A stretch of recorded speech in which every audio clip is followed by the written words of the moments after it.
Bonjour à tous et bienvenue sur les réseaux La Pêche du Nord. L'actualité rime de plus en plus avec les descentes récurrentes du chef de l'État sur le terrain. Ainsi, pour s'assurer de la bonne exécution des travaux, Patrice Talon a visité la digue d'Avlekete et la station balnéaire d'Akpakpa, nous apprend le journal Les 4 Vérités. Le quotidien Fraternité traite du même sujet et croit savoir qu'il s'agit pour le gouvernement de la rupture de lutter contre l'érosion et de promouvoir l'écotourisme. Et la descente effectuée par le président de la République lui a permis d'apprécier les travaux de la digue d'Avlekete. L'opinion aujourd'hui de renchérir, satisfait de l'évolution des travaux, Patrice Talon rassure les riverains sur le chantier de construction de la digue immergée d'Avlekete. Merci pour votre patience et sachez qu'aucun chef de l'État ne peut vouloir du mal à sa population, rapporte le leader du jour, qui certainement a surpris lui aussi Patrice Talon sur le terrain. Au plan diplomatique, deux sujets majeurs ont focalisé l'attention des canards. La coopération entre le Bénin et la Chine fait des étincelles, affiche à sa une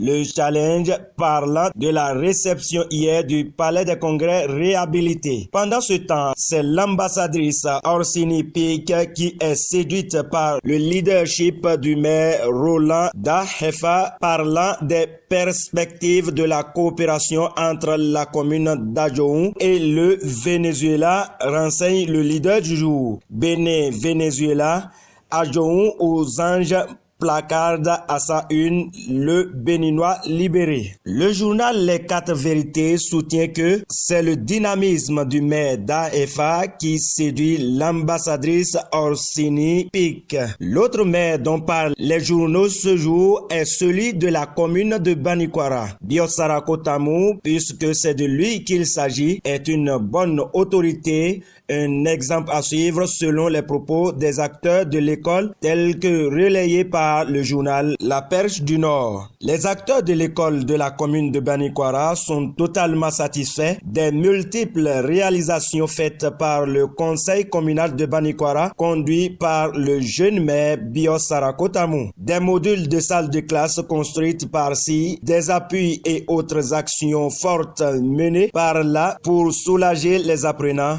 parents d'élèves et enseignants. Tout cela ne manque pas de séduire les communautés à la base. Une tournée de mise en service de plusieurs modules de salles de classe a permis de nouveau à l'autorité communale de savoir combien elle est portée dans le cœur de ses administrés. Le quotidien d'Abaro, pour conclure sur ce sujet, affirme que l'école connaît ses beaux jours sous Biosarako Tamou dans la commune de Banikwara. Restons dans le domaine éducatif pour finir cette revue de presse. Le quotidien Maison a suivi hier Salimane Karimou sur la chaîne de télévision nationale. La Perche du Nord nous apprend que le ministre en charge des enseignements maternels et primaires a justifié le licenciement d'enseignants de la fonction publique. On a tout mis en œuvre pour que nos enseignants comprennent la nécessité d'aller se faire évaluer, mais hélas, certains ont choisi de boycotter, fait savoir Kaliman Sarimou, avant de marteler que la sanction infligée aux instituteurs boycotteurs de l'évaluation diagnostique